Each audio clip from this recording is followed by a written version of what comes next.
Assalamualaikum warahmatullahi wabarakatuh. Halo kawan-kawan programmer dimanapun berada di segala penjuru semesta. Terjumpa lagi dengan saya Sugi di channel Fosalgo. Di video kali ini kita akan membahas tentang penggunaan for. Jadi di video sebelumnya kita sudah membahas tentang looping for juga. Kemudian ada juga looping while dan do while. Tapi kali ini kita gunakan for yang sedikit berbeda. Kita akan menggunakan for yang disebut dengan for each atau yang biasa disebut dengan in range for. Oke, langsung kita buat saja dulu kelasnya. Kita buat sebuah kelas baru.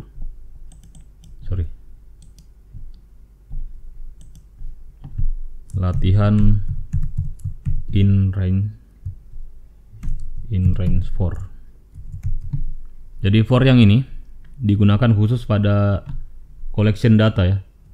Misalnya pada array atau array list. Dan dia tidak, defaultnya dia tidak menggunakan index. Jadi kalau yang sebelumnya kita bisa review dulu. Misalkan kita punya array seperti ini, integer data sama dengan 2, 5, 6, 3, 8, 1, 9 misalnya. Kalau di tutorial sebelumnya, kalau menggunakan for dan mau mencetak isi dari data ini atau mau mengakses datanya, kita bisa gunakan for.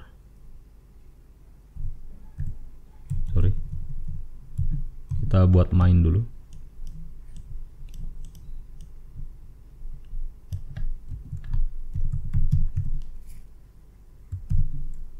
Kemudian for ya, dari i sama dengan 0 dan selama i lebih kecil dari data .len. Kemudian kalau kita hanya mau sekedar mencetak nilainya, bisa shout data pada indeks ke i. Kemudian kita run.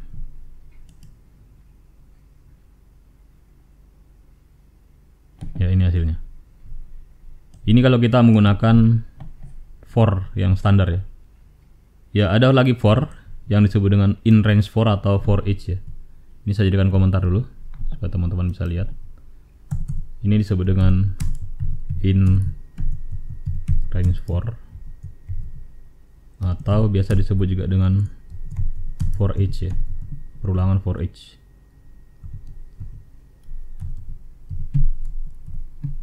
Cara menulisnya agak berbeda.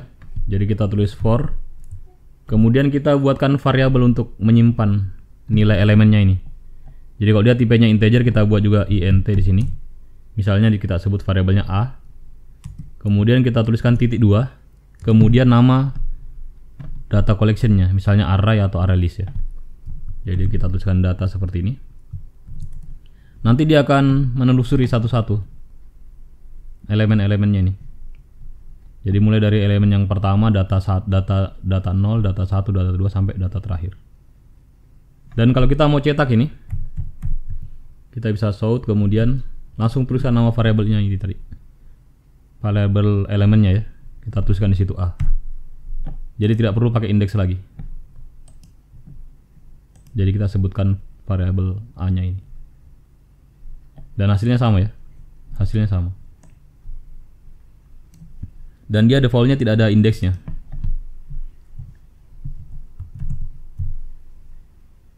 Ya, ini kesulitan ketika kita mau membutuhkan indeks. Ketika kita membutuhkan indeks, maka dengan terpaksa kita buatkan ya. Misalnya kita butuh indeks atau counter variabel, kita buatkan di luar sini. Misalnya integer i sama dengan 0 awalnya. Dan nanti ini, sama dengan 0. Dan nanti ini kita update nilainya i++. Jadi kalau kita punya seperti ini, kita sebenarnya tetap bisa pakai indeksnya ya. Misalnya data, misalnya kita mau tulis ya, misalnya mau pakai string begitu. Data ke i,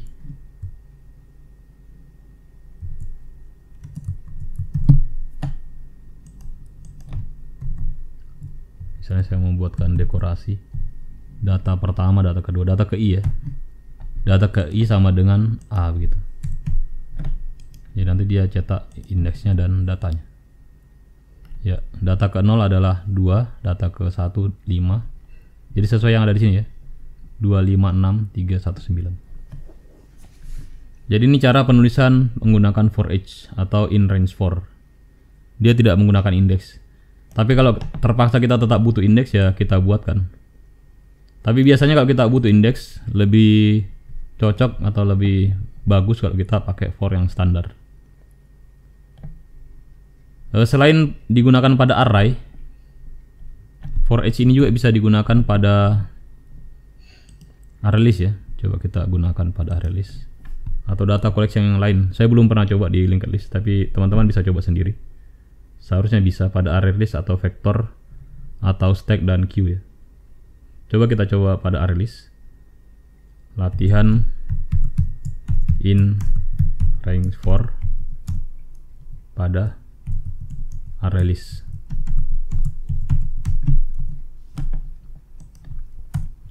Kita coba main, kemudian bikin array listnya. Array list misalnya string, jangan integer terus.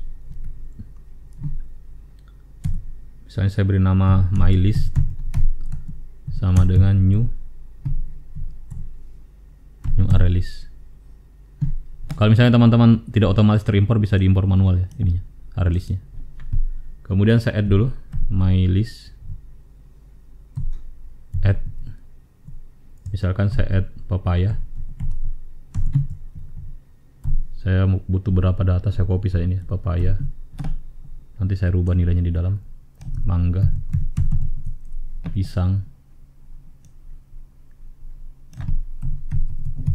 jambu, durian. Ya, dengan menggunakan for each tadi kita bisa cetak nilainya. Bisa kita gunakan for, buka kurung, terus kita buat variabel untuk elemennya string.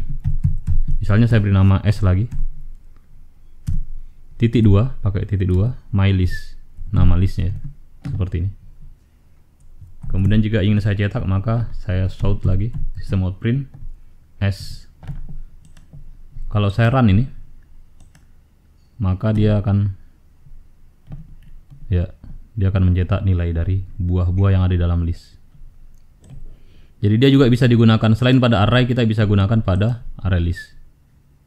Kemudian kelebihannya juga kalau kita mau seperti ini tadi, data ke ini ya, ada indeksnya. Kalau di array list itu ada, kita bisa mengakses indeksnya kalau di array list. Jadi kita bisa lakukan seperti ini. Di sini disebutkan mylist.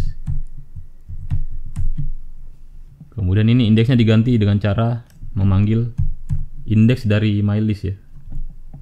Jadi ada method di array list bisa kita gunakan. Titik index of. Misalnya kita mau tahu indeks dari string s ini tadi apa, kita tuliskan index of s seperti ini. Jadi ketika kita run, maka dia akan menampilkan papaya, mangga, pisang, jambu, durian. Ya masalahnya coba seandainya ada 2 mangga di sini ya. Apa yang terjadi ketika ada 2 mangga? Tidak apa-apa, kita coba saja.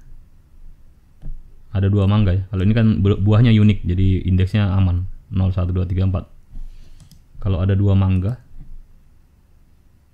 apa yang terjadi? Ya dia kembali ke indeks yang pertama ya. Harusnya ini kan indeksnya 4 ya. 0, 1, 2, 3, 4. Jadi kalau mau buahnya tidak unik atau elemennya tidak unik, maka jangan gunakan index of di sini. Tapi gunakan seperti yang di array. Pakai variabel counter variabel ya, yang di update manual seperti ini. Kita mungkin boleh coba pada vektor. Ini kan berhasil di array. Kita coba di vektor, bisa kita duplikat saja kelasnya.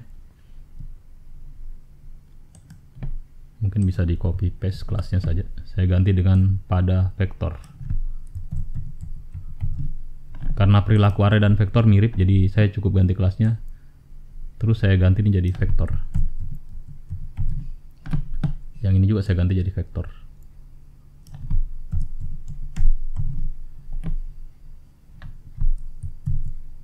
Coba diimport dulu.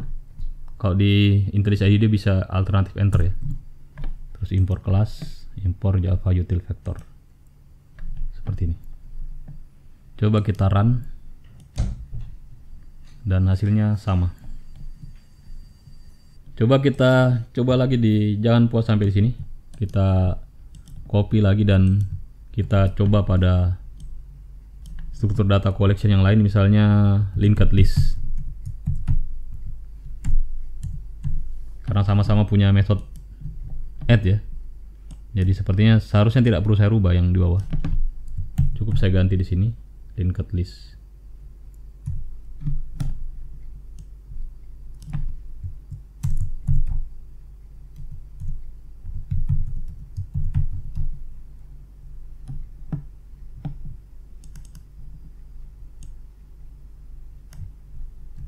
Ini saya ganti juga konstruktornya.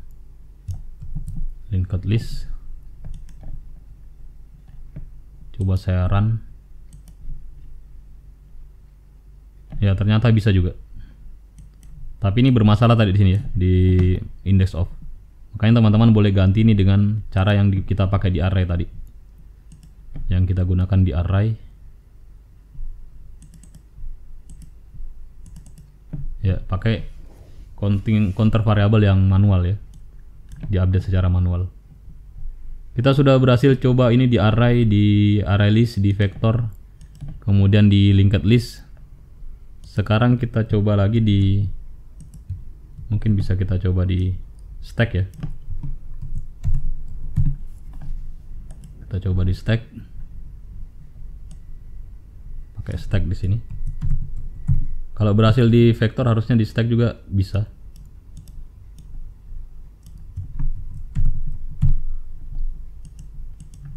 Alternatif enter. Kita coba run saja langsung, tidak saya rubah yang di bawah. Ya, bisa juga ya. Bisa di stack, mungkin kita coba satu kali lagi di queue, di antrian.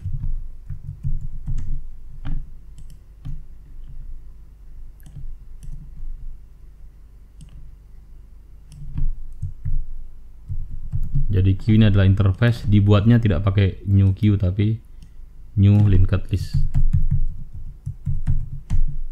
Begini. Kita import dulu interface-nya. Ya, di sini tidak ada index of. Di queue tidak ada index of ya. Jadi tidak berguna index of yang ada di linked list tidak bisa digunakan. Maka dengan terpaksa kita gunakan counter variable integer i sama dengan 0. Kemudian di sini diganti dengan i.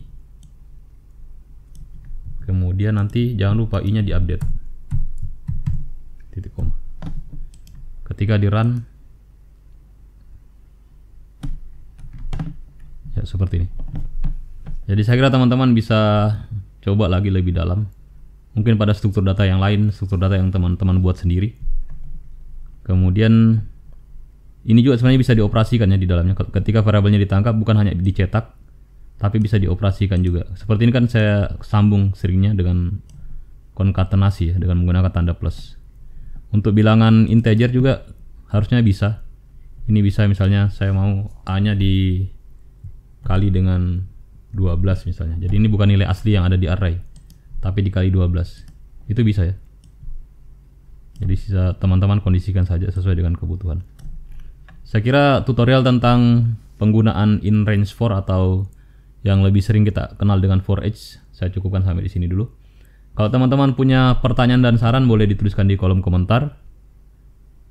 Jangan lupa like dan share dan subscribe juga jika video tutorial ini bermanfaat. Insya Allah kita jumpa lagi di video tutorial berikutnya. Terima kasih. Wassalamualaikum warahmatullahi wabarakatuh.